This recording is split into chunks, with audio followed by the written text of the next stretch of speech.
6 مہینے جہاں سورج نہیں نکلتا ہے اور چاند نہیں غروب ہوتا ہے، ڈوبتا ہے، تو اللہ تعالیٰ نے مثال بھی رکھی ہے کہ دیکھو میں ایسا بھی کر سکتا تھا، مگر میں نے پوری دنیا میں ایسا نہیں کیا، اور میں نے تم لوگوں کے لیے کتنی سکینت والی چیز بنائی، کتنا سکون بنایا رات میں، اور دن میں کتنا چہل پہل اور کتنا ایکٹیو دن بنایا۔ اگر ہمیشہ رات رہے تو انسان کا تو کام کرنے کو دل نہیں چاہے، ٹارچز جلا جلا کے بھی تھک جائے سارا دن، اور ساری رات کہ جو ہے اپنا جو ہے ٹائم کس طرح گزارے، پتہ ہی نہ چلے کہ ٹائم کیا ہو رہا ہے۔ تو اللہ تعالیٰ کی اتنی بڑی رحمت ہے یہ دن اور رات کا چینج، اتنا بڑا ایک کام ہے یہ، پوری دنیا کو روشن کر دینا اور پھر پوری دنیا کو اندھیرا کر دینا۔ اللہ تعالیٰ مختلف وقتوں پہ مختلف دنیا کے حصوں کے ساتھ ایسا کرتے ہیں، تو دیکھیں کتنی زیادہ بڑی ڈیوٹی اللہ تعالیٰ کے ذمہ ہے، سبحان اللہ، جو اللہ تعالیٰ نے مقرر کیا ہوا ہے ان لوگوں کو، اپنی مخلوق کو، اور بالکل حساب سے چلتے ہیں۔ وہی بات کہ صرف ایک انسان اور جن ہی سستی کرتے ہیں احکامات کی پابندی میں، باقی تو ساری مخلوق اللہ تعالیٰ کی جو ہے بالکل پرفیکٹ ایگزیکٹ ٹائم پہ اللہ تعالیٰ کے بتائے ہوئے سارے کام انجام دیتی ہے۔ اللہ تعالیٰ ہمیں بھی انہی لوگوں میں سے شامل فرما دے، ہمیں بھی انہی مخلوق میں سے شامل فرما دے جو اللہ تعالیٰ کی اطاعت میں بالکل بھی دیر نہیں کرتے، بالکل سستی نہیں کرتے۔ اس آیت کے اینڈ میں اللہ تعالیٰ کہہ رہے ہیں، اپنی جو تعریف بتا رہے ہیں، اللہ تعالیٰ اپنے 2 نام بتا رہے ہیں، وہ کیا ہے؟ اور اللہ تعالیٰ قادر ہے اور بڑے علم والا ہے۔ یہ سارا کام، ساری کائنات کا چینج کرنا، ٹائمنگز چینج کرنی، اس کی سچویشنز چینج کرنی، سورج کو ابھارنا اور چاند کو نکال دینا، ڈبا دینا، یہ کوئی قادر شخص ہی کر سکتا ہے۔ یعنی کوئی ایسی پرسنالٹی ہی ہو سکتی ہے جو پوری دنیا پہ غالب ہے، جو پوری دنیا کی حاکم ہے، پوری دنیا پہ قدرت رکھتی ہے، اس کا جب دل چاہتا ہے، جیسے دل چاہتا ہے، دنیا کا ٹائمنگز وہ سیٹ کرتے ہیں اللہ تعالیٰ، اور بڑے علم والا ہے۔ اللہ تعالیٰ کو پتہ ہے کہ اللہ تعالیٰ کو کیا کرنا ہے۔ یہ سب کچھ اللہ تعالیٰ نے بس ایسے ہی نہیں کیا ہے، بہت سوچ سمجھ کے، بہت پلاننگ کے ساتھ، بہت دیکھ کر ساری چیزوں کو اللہ تعالیٰ نے سب چیزوں کے ٹائمنگ سیٹ کیے ہیں۔ پھر آگے 97 آیت میں اللہ تعالیٰ کہہ رہے ہیں، وہ ایسا ہے جس نے تمہارے لیے ستاروں کو پیدا کیا تاکہ تم ان کے ذریعے سے اندھیروں میں، خشکی میں اور دریا میں بھی راستہ معلوم کر سکو۔ اب آپ یہ دیکھیں کہ اللہ تعالیٰ نے ستاروں کو پیدا کیا، اب اپنی اس کتاب میں طریقہ بھی بتا رہے ہیں نیویگیشن کا، کہ ستاروں سے تم کام لے سکتے ہو رستہ دیکھنے کا۔ اتنے 1000 سال پہلے اللہ تعالیٰ نے یہ سیکرٹ اپنی کتاب میں ڈال دیا کہ ستاروں سے کیا کیا کام لیے جا سکتے ہیں۔ جب تم کھو جاؤ، جب تم سمندر میں ہو، صحرا میں ہو، اندھیروں میں ہو، تو تمہیں ستاروں سے رستہ ملے گا کہ کون سے ستارے کس ڈائریکشن میں ہیں، ہمیں کس ڈائریکشن میں جانا ہے۔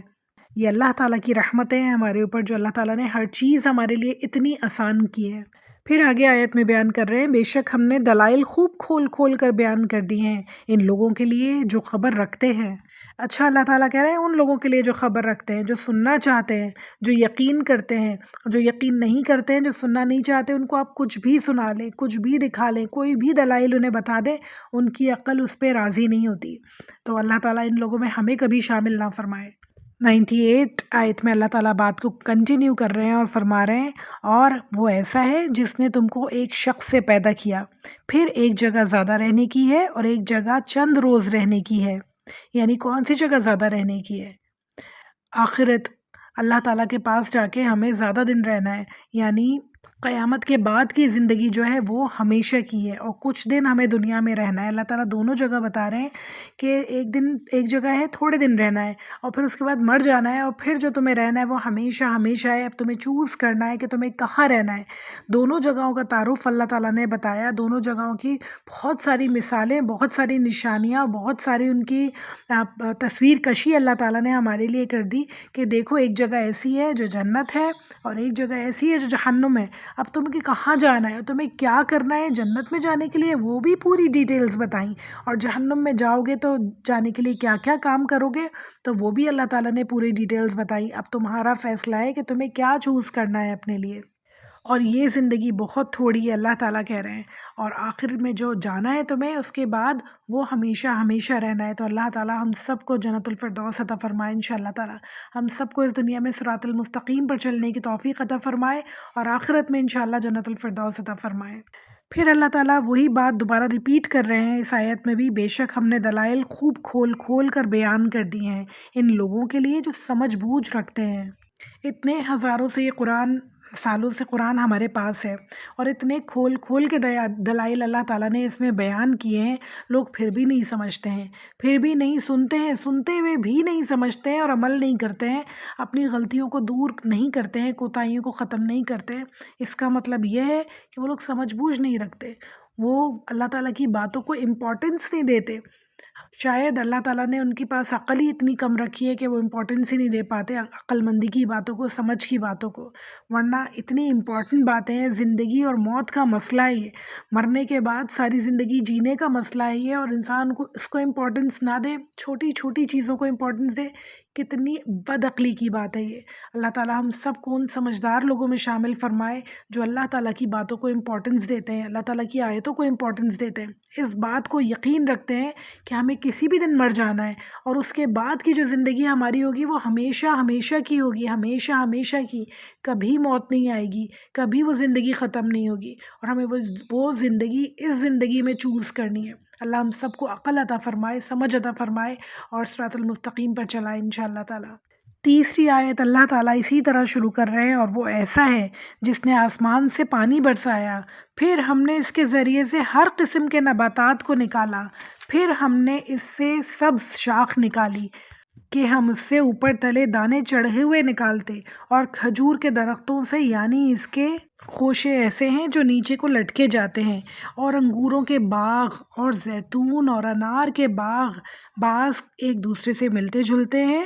اور کچھ ایک دوسرے سے ملتے جلتے نہیں ہیں۔ ہر ایک کے پھل کو دیکھو جب وہ پھلتا ہے، اور اس کے پکنے کو دیکھو، ان میں دلائل ہیں ان لوگوں کے لیے جو ایمان رکھتے ہیں۔ اتنی خوبصورتی سے اللہ تعالیٰ نے اس آیت کو بیان کیا ہے، سبحان اللہ، اتنی خوبصورتی سے بیان کیا ہے، جیسے ایک ماں بیان کرتی ہے نا، دیکھو بیٹا، بات سمجھنے کی کوشش کرو، یہ دیکھو، یہ والی بات سمجھنے کی کوشش کرو، دیکھو تم غلط راستے پہ چل رہے ہو بیٹا۔ اس طرح اللہ تعالیٰ نے اتنے پیار سے بتایا ہے، دیکھو، سمجھو، میری یہ نشانی سمجھو، میری یہ نشانی سمجھو۔ جو لوگ آسمانوں اور زمینوں میں غور کرتے ہیں ان کے لیے آسمان زمین کی مثال ہے، جو لوگ کھانے پینے کے شوقین ہیں ان کے لیے پھلوں کی مثالیں ہیں، کہ دیکھو تم پھلوں کو شوق سے کھاتے ہو، ان کو دیکھو، ان کو کھولو، اور ان کو دیکھو کہ کس طرح اللہ تعالیٰ نے انہیں پیدا کیا ہے۔ ہر طرح سے اللہ تعالیٰ نے اپنی مثالیں کھول کھول کے بتائی ہیں، آیات کھول کھول کے سمجھائی ہیں۔ اللہ تعالیٰ ہمیں سمجھنے والا بنا دے، ہم سب کو سمجھنے والا بنا دے انشاءاللہ تعالیٰ، ہم سب کو غور و فکر تدبر کرنے والا بنا دے۔ سورۃ الانعام پوری تدبر والی آیت ہے، ہر آیت میں تدبر کی باتیں ہیں، ہر آیت میں اللہ تعالیٰ ہمیں غور و فکر کروانا چاہتے ہیں، توحید سمجھانا چاہتے ہیں، ہمیں بچانا چاہتے ہیں، جہنم کی آگ سے، قبر کے عذاب سے ہمیں بچانا چاہتے ہیں کہ ہم وہ عمل کریں انشاءاللہ کہ جنت الفردوس ہمیں ملے۔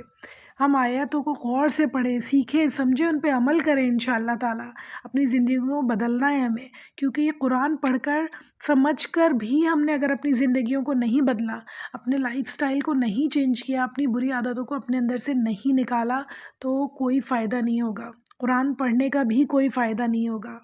کیونکہ قرآن عمل کی کتاب ہے، صرف پڑھنے کی کتاب نہیں ہے۔ ہم یہ سوچتے ہیں نہیں، پڑھنے سے بھی تو ثواب ملتا ہے، پڑھنے سے ثواب ملتا ہے، مگر صرف پڑھنے سے ثواب نہیں ملتا، اللہ تعالیٰ کو صرف پڑھانا نہیں ہے اس کو، یہ ایک عمل کی کتاب ہے، اس میں ہر آیت میں احکامات ہیں، ہر آیت میں تدبر کی باتیں ہیں۔ اگر وہ غور و فکر ہم نے نہیں کیا، اگر وہ باتیں ہم نے نہیں سمجھی، تو کیا فائدہ ملے گا ہمیں؟ اللہ تعالیٰ بالکل بھی خوش نہیں ہوں گے کہ تم خالی پڑھتے چلے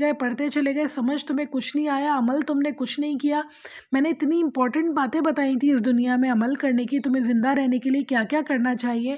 تمہیں میرے پاس آنے سے پہلے کیا کیا کرنا ہوگا، تم نے کچھ نہیں سمجھا، صرف پڑھتے چلے گئے، عربی پڑھتے چلے گئے، ترجمہ بھی پڑھا تو غور فکر نہیں کیا، ان باتوں کو اپنے دل میں لے کے نہیں گئے، جذب نہیں کیے اپنے اندر وہ باتیں، تو کیا فائدہ ہوا اس کتاب کا؟ تم نے کیا فائدہ اٹھایا میری اتنی قیمتی کتاب کا، ان 60 سالوں میں جو تمہیں میں نے زندگی دی تھی؟ اللہ ہم سب کو اس وقت سے بچائے کہ شرمندگی کے مارے بس نہ چلے کہ زمین میں انسان گڑ جائے اور کرنے کو کچھ نہ ہو، کچھ بھی نہیں کر سکتے ہوں، کیونکہ وقت ہاتھ سے نکل گیا ہوگا، اس کے بعد ہمارے پاس کچھ نہیں ہوگا، نہ شرمندہ ہونے کے لیے، نہ واپس آنے کا کوئی چانس ہے، نہ اس وقت ہم کسی اور طرح سے اللہ تعالیٰ کو یقین دلا سکتے ہیں کہ اللہ تعالیٰ ہم آپ سے محبت رکھتے ہیں، مگر ہم سے غلطی ہو گئی۔ تو ہمیں آج غور و فکر کرنا ہوگا، اپنے آپ کو بدلنا ہوگا انشاءاللہ، سوچنا ہوگا کہ اللہ تعالیٰ ہم سے کیا چاہتے ہیں، جو اللہ تعالیٰ ہر آیت میں بتا رہے ہیں ہمیں، سوچو سمجھو ایمان والو سمجھو۔ تو اللہ تعالیٰ سے امید ہے کہ یہ ہم صرف سنیں گے نہیں بلکہ اپنے عمل کو چینج کریں گے انشاءاللہ تعالیٰ۔ اب آیت نمبر 100 میں بہت ہی دکھ کی بات ہے جو اللہ تعالیٰ کہہ رہے ہیں اور فرما رہے ہیں، اور لوگوں نے شیطان کو اللہ تعالیٰ کا شریک قرار دے رکھا ہے، حالانکہ ان لوگوں کو اللہ تعالیٰ نے پیدا کیا ہے، اور ان لوگوں نے اللہ کے حق میں بیٹے اور بیٹیاں بلا سنت تراش رکھے ہیں۔ اللہ تعالیٰ پاک ہے اور برتر ہے ان باتوں سے جو یہ کیا کرتے ہیں۔ شیطان کو کس طرح شریک ٹھہرایا ہوا انسان نے؟ اللہ تعالیٰ کے احکامات کے آگے ہم شیطان کی سنیں گے تو اس کا مطلب ہے کہ اللہ تعالیٰ کو چھوڑ کے ہم نے نعوذ باللہ شیطان کو معبود بنا لیا ہے۔ جب ہم اللہ تعالیٰ کو چھوڑ کر اس دنیا میں ایسے کھو جائیں گے کہ ہمیں پتہ ہی نہیں ہوگا کتاب میں کیا لکھا ہے، اللہ تعالیٰ ہم سے کیا چاہتے ہیں، تو اس کا مطلب ہے کہ ہم نے کس کو معبود بنایا ہوا ہے؟ شیطان کو معبود بنایا ہوا ہے۔ شیطانی حرکتیں کریں گے، شیطان جو ہم سے چاہتا ہے وہ سب کچھ ہم کر رہے ہیں، جھوٹ بول رہے ہیں، چوری کر رہے ہیں، بے حیائی کر رہے ہیں، بے پردگی کر رہے ہیں، ناانصافی کر رہے ہیں، حق مار رہے ہیں لوگوں کا، ظلم اور زیادتی کر رہے ہیں، اپنی زبان سے لوگوں کو تکلیف دے رہے ہیں، مینٹلی ٹارچر کر رہے ہیں۔ تو یہ کیا ہے ساری باتیں؟ اللہ تعالیٰ نے، اللہ کے رسول نے تو سختی سے منع کی ہیں، اخلاق کو بہت بلند درجہ دیا ہے، مگر ہم اپنی روز مرہ زندگی میں یہ سارے کام کر رہے ہوتے ہیں۔ جب ہم یہ سارے کام کریں گے تو اس کا مطلب ہے کہ ہم کس کی سن رہے ہیں؟ اللہ کی تو نہیں سن رہے نا۔ اس کا مطلب ہے کہ ہم اپنی زندگی میں ہم نے شیطان کو معبود بنا لیا ہے، جو یہ ہم سے چاہتا ہے کہ ہم زندگی میں خرابیاں کریں، فساد پھیلائیں، ظلم زیادتیاں کریں۔ تو اللہ نہ کرے، اللہ نہ کرے کہ ہم اپنی زندگی میں ایسا کریں کسی کے ساتھ بھی۔ آج ہی ہمیں سوچنا ہوگا، سمجھنا ہوگا، اپنی زندگیوں کا جائزہ لینا ہوگا کہ ہم کیا کر رہے ہیں۔ ہر بات، ہر معاملہ ہمیں سوچ سمجھ کے کرنا ہوگا۔ زبان سے الفاظ نکالنے سے پہلے سوچنا ہوگا کہیں یہ بات اللہ تعالیٰ کو بری نہ لگے، کہیں یہ بات کسی انسان کا دل نہ دکھائے کہ اللہ تعالیٰ مجھ سے پوچھے کہ میں نے منع کیا تھا تم نے پھر ویسا ہی کام کیا۔ میں کہیں کسی کے ساتھ زیادتی نہ کروں، کسی کے ساتھ ظلم نہ کروں، کسی کا حق نہ ماروں۔ تو ہمیں یہ چیزیں سب کچھ سوچ سوچ کے اپنا دن گزارنا ہوگا۔ بہترین طریقہ یہ ہوتا ہے کہ رات کو سوتے وقت انسان سوچے کہ آج میں نے پورا دن کیسے گزارا۔ اسٹارٹ اس طرح کرنا ہے ہمیں، پھر ہمیں پتہ چلے گا ایک ایک دن کی بات سوچ سوچ کے کہ ہم نے کہاں کہاں غلطی کی۔ پھر ہم ارادہ کریں کہ اگلے آنے والے دن ان میں سے کوئی بات ریپیٹ نہیں ہونی چاہیے۔ اس طرح روز ہم اپنا جائزہ لیتے جائیں اور پھر اس کے بعد دن میں بھی ہوش و حواس میں رہیں کہ کوئی بھی بات ایسی نہ ہو ہم سے جو اللہ نے اور اللہ کے رسول نے ہمیں منع کی ہے۔ تو انشاءاللہ ہم دیکھیں گے کہ آہستہ آہستہ ہماری زندگی واپس ٹریک پہ آتی چلی جائے گی۔ صرف چاہیے یہ ہمیں مضبوط ارادہ، پکا یقین کہ ہم کر سکتے ہیں انشاءاللہ تعالیٰ، اور ہم کر سکتے ہیں انشاءاللہ۔ اللہ تعالیٰ ہم سب کے دلوں میں پکا یقین دے، ہم سب کو حوصلہ دے، استقامت دے انشاءاللہ، تاکہ ہم سب لوگ شیطان کی فوج کو چھوڑ کے اللہ کی فوج میں شامل ہو جائیں انشاءاللہ۔ 101 آیت اللہ تعالیٰ فرما رہے ہیں، وہ آسمان اور زمین کا بنانے والا ہے۔ اللہ تعالیٰ کی اولاد کہاں ہو سکتی ہے، حالانکہ اس کی کوئی بیوی تو نہیں، اور اللہ تعالیٰ نے ہر چیز کو پیدا کیا ہے اور ہر چیز کو خوب جانتا ہے۔ یہودی کہتے ہیں کہ اللہ تعالیٰ کے بیٹے ہیں حضرت عیسیٰ علیہ السلام نعوذ باللہ، اور فرشتوں کو اللہ تعالیٰ کی بیٹیاں مقرر کرتے ہیں۔ تو اللہ تعالیٰ کہہ رہے ہیں کہاں سے کیسے ہو سکتے ہیں بیٹی اور بیٹے اللہ تعالیٰ کے؟ اللہ تعالیٰ کی کوئی بیوی نہیں ہے۔ بیوی کی اور بچوں کی ضرورت اسے ہوتی ہے جس کے اندر کوئی خامی ہوتی ہے، جسے کمزور ہوتا ہے جو انسان، اسے ضرورت ہوتی ہے رشتوں کی۔ اللہ تعالیٰ کو کسی کی ضرورت نہیں ہے۔ اللہ تعالیٰ ہمیشہ سے ہمیشہ رہیں گے، اکیلے ہیں، واحد ہیں بالکل، اور ہر چیز پر قادر ہے۔ اب پوری اپنی اللہ تعالیٰ تعریفیں بیان کر کے بہت ہی خوبصورت انداز میں اللہ تعالیٰ فرما رہے ہیں، یہ ہے تمہارا رب، اس کے سوا کوئی عبادت کے لائق نہیں، ہر چیز کا پیدا کرنے والا، تو تم اس کی عبادت کرو، اور وہ ہر چیز کا کارساز ہے۔ یعنی اتنی ساری آیتوں میں اللہ تعالیٰ نے ڈیٹیل بتائیں کہ اللہ تعالیٰ نے اپنی تعریفیں بتائیں، اللہ تعالیٰ نے اپنے احسانات بتائے کہ اللہ تعالیٰ کیا کیا کر سکتے ہیں، اللہ تعالیٰ اپنے نام بتائے، پھر کہہ رہے ہیں اللہ تعالیٰ کہ یہ ہے تمہارا رب۔ سمجھو اللہ تعالیٰ کون ہے، بہت ہی رحمان اور رحیم ہے تمہارا رب، صرف عبادت کے لائق تمہارا رب ہے، صرف اور صرف پوجنے کے لائق تمہارا رب ہے، صرف اور صرف اطاعت کے لائق تمہارا رب ہے، اس کے علاوہ اس دنیا میں کوئی نہیں ہے۔ کبھی نہ کبھی ہر انسان دھوکہ دے جاتا ہے، دھوکہ دینے سے مطلب کبھی نہ کبھی آپ کی مرضی کے خلاف ہر انسان کرے گا، کبھی نہ کبھی، یعنی بچوں کے لیے انسان سارے گناہ کرتا ہے، غلطیاں کرتا ہے، بچے نافرمان بھی نکل جاتے ہیں، شوہر کے لیے کرتا ہے، شوہر بھی کبھی کبھی کچھ ٹیڑھی میڑھی بات ہو جاتی ہے، مسئلے مسائل ہو جاتے ہیں، گھر والوں کے لیے، معاشرے کے لیے کبھی کبھی یہ سب چھوڑ دیتے ہیں، مگر اللہ تعالیٰ واحد ہیں جو آپ کو کبھی نہیں چھوڑیں گے۔ اللہ تعالیٰ کی اطاعت کریں، اللہ تعالیٰ کی فرمانبرداری کریں، اللہ تعالیٰ کبھی نہیں چھوڑیں گے۔ یہ سارے رشتے ایسے ہیں جو انسان کو چھوڑ جاتے ہیں، مگر اللہ تعالیٰ کے ساتھ ایسا انسان کا رشتہ ہے جو کبھی نہ ختم ہونے والا ہے۔ کبھی دنیا میں نہیں چھوڑیں گے تو مرنے کے بعد دفنا کے آ جائیں گے، ختم ہو گیا رشتہ ان کے ساتھ آپ کا۔ کس کے ساتھ رشتہ بچا؟ اللہ تعالیٰ کے ساتھ۔ اگر اللہ تعالیٰ کی اس دنیا میں فرمانبرداری کی تو وہ مرنے کے بعد بھی ختم نہیں ہوگا رشتہ۔ اور اگر انسان اللہ تعالیٰ کی فرمانبرداری کرتا ہے نا تو یہ سارے رشتے بھی اللہ تعالیٰ ان سب کو بھی فرمانبردار بنا دیتا ہے، خود بخود آپ کے فرمانبردار بن جائیں گے، خود بخود یہ سارے رشتے بھی آپ سے محبت کریں گے اگر آپ اللہ تعالیٰ کے فرمانبردار ہیں۔ اگر انسان دنیا کے لذتوں میں پڑ جاتا ہے تو یہ سارے رشتے بھی باغی ہو جاتے ہیں، یہ سارے رشتے بھی نافرمان ہو جاتے ہیں۔ تو ہمیں کیا کرنا ہے بہنوں؟ صرف اور صرف یہ کہ اللہ تعالیٰ کی فرمانبرداری، اللہ تعالیٰ کی اطاعت اپنے دل میں بٹھا لیں۔ یہ بات اللہ تعالیٰ کے اوپر کوئی نہیں ہے۔ اللہ تعالیٰ آگے فرما رہے ہیں اس کو کوئی نگاہ روک نہیں سکتی، یعنی محیط نہیں کر سکتی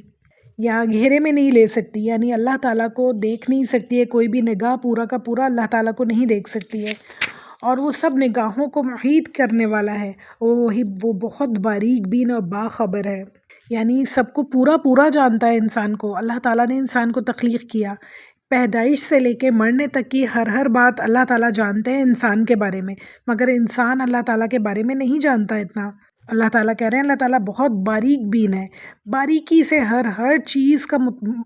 مطالعہ کرتے ہیں، باریکی سے ہر چیز کو جانتے ہیں، یہاں تک کہ انسان کی نیتوں تک کو جانتے ہیں اللہ تعالیٰ۔ تو اللہ تعالیٰ سے زیادہ تو باریک بین کوئی بھی نہیں ہے۔ 104 آیت اللہ تعالیٰ فرما رہے ہیں اب بلا شبہ تمہارے پاس تمہارے رب کی جانب سے حق مبنی ذرائع پہنچ چکے ہیں، یعنی کہ تمام چیزیں، تمام دلائل تمہارے پاس آ چکے ہیں۔ سو جو شخص دیکھ لے گا وہ اپنا فائدہ کرے گا، اور جو شخص اندھا رہے گا وہ اپنا نقصان کرے گا۔ اب میں تمہارا نگہبان نہیں ہوں، نگران نہیں ہوں، یعنی رسول اللہ صلی اللہ علیہ وسلم فرما رہے ہیں سب باتیں اللہ تعالیٰ نے کھول کے تمہیں بتا دی ہیں، میں تمہارا نگران نہیں ہوں، میں تمہیں سمجھا سکتا ہوں، ڈرا سکتا ہوں، بتا سکتا ہوں، مگر تمہیں دین پر چلا نہیں سکتا، تمہاری نیتوں کو چینج نہیں کر سکتا، تمہارے اعمال کو چینج نہیں کر سکتا، وہ تمہیں خود کرنا ہوگا، وہ اللہ تعالیٰ کی مدد حاصل کر کے تمہیں خود کرنا ہوگا۔ تو یہ کام ہمیں خود کرنا ہے کہ اپنے آپ کو چینج کرنا ہے، اپنے دلوں کو چینج کرنا ہے، اپنے ذہنوں کو چینج کرنا ہے۔ اللہ تعالیٰ سے دعا کریں کہ اللہ تعالیٰ ہم سب کے دل بدل دے۔ رمضان آنے والے ہیں، بہت ہی پیارا مہینہ ہے، بہت بابرکت مہینہ ہے۔ اس مہینے میں اللہ تعالیٰ ہم سب کے دل بدل دے، گناہوں سے ایسا پھیر دے کہ ہمیں نفرت ہو جائے گناہوں سے انشاءاللہ۔ صرف اور صرف یاد رہے تو اللہ تعالیٰ کے احکامات انشاءاللہ تعالیٰ، یہ بات یاد رہے کہ بہت جلد ہمیں مر جانا ہے اور ہمارا حساب کتاب ہونا ہے، اس کی تیاری کرنے والا بنائے، قضا روزے رکھنے والا، قضا نمازیں پڑھنے والا بنا دے اللہ تعالیٰ انشاءاللہ ہم سب کو۔ 105 آیت اللہ تعالیٰ اسی بات کو کنٹینیو کر رہے ہیں اور کہہ رہے ہیں اور ہم اس طور سے دلائل کو مختلف پہلوؤں سے بیان کرتے ہیں تاکہ یہ یوں کہیں کہ آپ نے کسی سے پڑھ لیا ہے، یعنی رسول اللہ صلی اللہ علیہ وسلم کو اللہ تعالیٰ نے صرف اور صرف اسی لیے ہی پڑھا لکھا نہیں بنایا، امی رکھا، تاکہ کوئی یہ نہ سیکھے، یہ نہ کہہ سکے کہ رسول اللہ صلی اللہ علیہ وسلم کہیں سے پڑھ کے سناتے ہیں، کوئی سکھا دیتا ہے اور آپ جو ہے وہ بتا دیتے ہیں، بلکہ انہیں یہ پتہ ہونا چاہیے کہ آپ صلی اللہ علیہ وسلم کو پڑھنا لکھنا نہیں آتا ہے، اور یہ اتنی امپورٹنٹ باتیں، اتنی جامع کلام وہ کہاں سے سیکھتے ہیں؟ یقیناً یہ کسی غیب کی باتیں ہیں، یقیناً یہ کوئی غالب ذات ہے جو رسول اللہ صلی اللہ علیہ وسلم کے پاس وہی بھیجا کرتی ہے۔ پھر آگے اللہ تعالیٰ فرما رہے ہیں اور تاکہ ہم ان کو دانش مندوں کے لیے خوب ظاہر کر دیں، یعنی عقل مندوں کے لیے ظاہر کر دیں یہ دلائل۔ رسول اللہ صلی اللہ علیہ وسلم کو مخاطب کر کے آیت نمبر 106 میں اللہ تعالیٰ بیان فرما رہے ہیں اور آپ خود اس طریقے پر چلتے ہیں جس کی وحی آپ کے رب تعالیٰ کی طرف سے آپ کے پاس آتی ہے، اللہ تعالیٰ کے سوا کوئی لائق عبادت کے نہیں، اور مشرکین کی طرف سے خیال نہ کیجیے، یعنی مشرکین جو کرتے ہیں، شرک کرنے والے لوگ جو کام کرتے ہیں، جو اللہ تعالیٰ کو نہیں مانتے ہیں،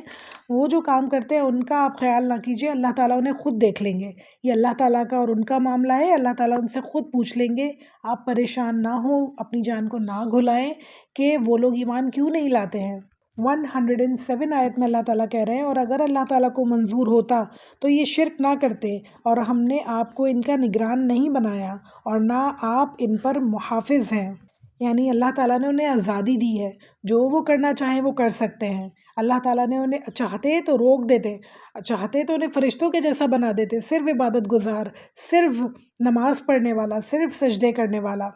مگر اللہ تعالیٰ نے ایسا نہیں کیا، انسانوں کو اشرف المخلوقات بنایا اور انہیں آزادی دے دی کہ اب تم جیسا چاہو ویسا کر سکتے ہو۔ سوچ سمجھ سب کو دی، دین کا فہم سب کو دیا، توحید کا فہم سب کے دل میں ڈالا اللہ تعالیٰ نے، مگر اس کے بعد آزادی دے دی کہ جو چاہے کرو۔ پھر آگے آیت نمبر 108 میں اللہ تعالیٰ کہہ رہے ہیں اور گالی مت دو ان کو جن کی یہ لوگ اللہ تعالیٰ کو چھوڑ کر عبادت کرتے ہیں، کیونکہ پھر وہ برائے جہل یعنی جہالت میں مبتلا ہو کر حد سے گزر کر اللہ تعالیٰ کی شان میں گستاخی کریں گے۔ یعنی اللہ تعالیٰ منع کر رہے ہیں کہ دیکھو جو لوگ کسی چیز کی پوجا کر رہے ہیں تو ان کو گالی مت دو، انہیں برا بھلا مت کہو۔ یہ بات ہمیں سمجھنی ہوگی۔ ہم لوگوں کو بھی برا بھلا کہنے لگتے ہیں اور ان کی بھی برا بھلا کہنے لگتے ہیں جن کی وہ پوجا کر رہے ہیں۔ ایسا کرنا منع ہے۔ اللہ تعالیٰ کہہ رہے ہیں کہ وہ لوگ ایسا نہ ہو کہ جہالت میں اللہ تعالیٰ کو برا بھلا کہنے لگے، اللہ کی شان میں گستاخی کرنے لگے، تو ایسا بالکل نہیں کرو۔ اللہ تعالیٰ بتا رہے ہیں کیوں ایسا ہوگا، ہم نے اسی طریقے کے لوگوں کو ان کا اعمال مرغوب بنا رکھے ہیں، یعنی جو وہ کرتے ہیں انہیں وہ بہت اچھا لگتا ہے، انہیں وہ بالکل صحیح لگتا ہے، انہیں عقل نہیں ہے، سمجھ نہیں ہے، وہ جہالت میں مبتلا ہے اس وقت۔ تو ہمارا کام کیا ہے کہ انہیں اس جہالت سے نکالیں، اور یہ نہیں کہ ہم ان کے معبودوں کو گالیاں دے کے مزید انہیں جہالت میں ڈبو دیں، کیونکہ کسی سے بھی اس طرح بات کر کے آپ اسے دین کی طرف نہیں لا سکتے، بلکہ اللہ تعالیٰ کا تعارف انہیں بہت اچھے الفاظ میں کروائیں، تو انشاءاللہ آہستہ آہستہ آہستہ آہستہ ہونے والے کام ہیں، یہ بہت زیادہ بتدریج ہوتے ہیں اور بہت زیادہ صبر مانگتے ہیں، تو آہستہ آہستہ سمجھاتے جائیں انشاءاللہ اللہ تعالیٰ جس دن بھی ایک ذرا سی اللہ تعالیٰ نے ہدایت ان کے دل میں ڈال دی، اس دن ان کا دل بدل جائے گا اور یہ ساری بری باتیں وہ چھوڑ دیں گے انشاءاللہ۔ پھر آگے کنٹینیو کر رہے ہیں آیت کو اور کہہ رہے ہیں پھر اپنے رب کے پاس ہی نے جانا ہے، سو وہ ان کو بتا دے گا کہ جو کچھ بھی وہ کیا کرتے تھے، یعنی اللہ تعالیٰ کا معاملہ ہے ان کے ساتھ کہ وہ کیا کرتے ہیں۔ یہ انسان کا انسان سے معاملہ نہیں ہے، ہم کسی سے بدلہ نہیں لے سکتے، ہم کسی کو جان سے مار نہیں سکتے، برا بھلا نہیں کہہ سکتے، گالیاں نہیں دے سکتے، یہ ہمیں شوبہ نہیں دیتی ہیں باتیں۔ اور خاص طور پہ ایک داعی کو جو اللہ تعالیٰ کا پیغام لے کر لوگوں تک جاتا ہے، اسے بالکل شوبہ نہیں دیتا کہ وہ کسی کو بھی کسی بھی طرح برا بھلا کہے، کسی بھی طرح کسی کو کافر منافق کہے، کسی کو شیطان کہے، کسی کو برا بھلا کہے، جہنمی کہے، ہرگز بھی یہ بات ہمیں سوٹ نہیں کرتی ہے۔ ہمیں چاہیے بہت اچھے اخلاق کے ساتھ، بہت محبت کے ساتھ لوگوں کو سمجھائیں انشاءاللہ تعالیٰ، اور آہستہ آہستہ سمجھائیں، صبر کے ساتھ سمجھائیں، تو انشاءاللہ تعالیٰ اللہ تعالیٰ بہتر کریں گے معاملات۔ 109 آیت اللہ تعالیٰ کہہ رہے ہیں اور ان لوگوں نے قسموں میں بڑا زور لگا کر اللہ تعالیٰ کی قسم کھائی کہ اگر ان کے پاس کوئی نشانی آ جائے تو وہ ضرور ہی اس پر ایمان لے آئیں گے۔ آپ کہہ دیجئے کہ نشانیاں سب اللہ کے قبضے میں ہیں، اور تم کو اس کی کیا خبر کہ وہ نشانیاں جس وقت آ جائیں گی یہ لوگ تب بھی ایمان نہ لائیں گے۔ یعنی یہ لوگ کہتے تو ہیں ابھی بہت جان لگا کے، بہت زیادہ اس بات پہ یقین دلا کے کہ نشانیاں لے آؤ ہم ایمان لے آئیں گے، قرآن سے بڑھ کر کیا نشانی ہوگی، ہر بات اتنی کھول کے بتائی ہے، وہ باتیں جو انسان کبھی نہیں جانتا تھا، وہ باتیں جو آج تک انسان کے لیے ایک معمہ تھیں، اللہ تعالیٰ نے کھول کے قرآن میں سمجھائی ہیں، سکھائی ہیں، تو بتائیں کہ اس سے بڑھ کر نشانی کیا چاہیے ہوگی انسان کو۔ یعنی اللہ تعالیٰ یہ بتانا چاہ رہے ہیں کہ جو اس قرآن کو دیکھ کر ایمان نہیں لایا وہ کبھی ایمان نہیں لائے گا، جتنا بھی وہ قسمیں کھا لے کہ کوئی معجزہ ہو جائے تو ہم ایمان لے آئیں، کوئی معجزہ اس کا دل نہیں پگھلا سکتا۔ 110 ہماری لیکچر کی لاسٹ آیت اللہ تعالیٰ فرما رہے ہیں اور ہم بھی ان کے دلوں کو، ان کی نگاہوں کو پھیر دیں گے جیسا کہ یہ لوگ اس سے پہلی دفعہ ایمان نہیں لائے، یعنی وہ ایمان پہلی دفعہ نہیں لائے، اب اس کا وبال ان پہ ایسا پڑے گا کہ یہ کبھی بھی ایمان نہیں لائیں گے۔ اور پھر فرما رہے ہیں اور ہم ان کو ان کی سرکشی میں حیران رہنے دیں گے، یعنی ہمیشہ وہ سرکشی میں پڑے رہیں گے، ہمیشہ اسی میں مبتلا رہیں گے، کبھی نہیں پلٹیں گے اللہ تعالیٰ کی طرف، کبھی ان کا دل نہیں پلٹے گا، کبھی ان کی نگاہیں حق اور سچ نہیں دیکھ سکیں گی، کان سچ نہیں سن سکیں گے، ان کا دل محسوس نہیں کر سکے گا۔ اللہم لا جعلنا منہم، اللہ ایسے لوگوں میں ہمیں کبھی شامل نہ فرمائے۔ ہم نے دیکھا کہ رسول اللہ صلی اللہ علیہ وسلم کے زمانے میں بہت سے ایسے لوگ تھے اور ہم آج بھی دیکھتے ہیں کہ بہت سارے ایسے لوگ ہیں، مسلمانوں میں بھی بہت سارے ایسے لوگ آپ کو ملیں گے۔ تو اللہ تعالیٰ سے بہت بہت دعا ہے ان سب کے لیے کہ اللہ تعالیٰ جتنے لوگ خاص طور پہ مسلمانوں میں سے ہیں، اللہ تعالیٰ ان سب کے دلوں کو کھول دیں، ان سب کے دلوں کے پردے ہٹا دیں، ان کی سب کی آنکھوں کی بصارت واپس فرما دے، وہ دیکھ سکیں، سکیں، سمجھ سکیں۔ اللہ تعالیٰ کی آیتیں جب ان کے سنائی جائیں، انہیں پڑھائی جائیں تو ان کے دل پہ گہرا اثر کریں، ان کا دل بدل جائے انشاءاللہ، وہ اللہ تعالیٰ کے راستے پر چلنے لگے انشاءاللہ، وہ اللہ تعالیٰ کی نشانیوں کو دیکھ کے اللہ تعالیٰ کو پہچان لے انشاءاللہ تعالیٰ۔ اللہ تعالیٰ ہم سب کو توفیق دے، ہم سب کی زبانوں میں وہ تاثیر دے کہ سننے والا انشاءاللہ اللہ تعالیٰ کی طرف پلٹ آئے۔ اللہ تعالیٰ ہم سب کو جہنم کی آگ سے، قبر کے عذاب سے بچائے اور جنت الفردوس عطا فرمائے، جنات تجری من تحتها الانہار عطا فرمائے، ومساکن طیبۃ فی جنات عدن عطا فرمائے، جنات عالیہ عطا فرمائے انشاءاللہ۔ ربی اعنی علی ذکرک و شکرک و حسن عباداتک، ربنا تقبل منا انک انت السمیع العلیم وتوب علینا انک انت التواب الرحیم، صلی اللہ تعالی علی خیر خلقہ و ازواجہ و ذریتہ اجمعین برحمتک یا ارحم الراحمین۔ السلام علیکم ورحمۃ اللہ وبرکاتہ۔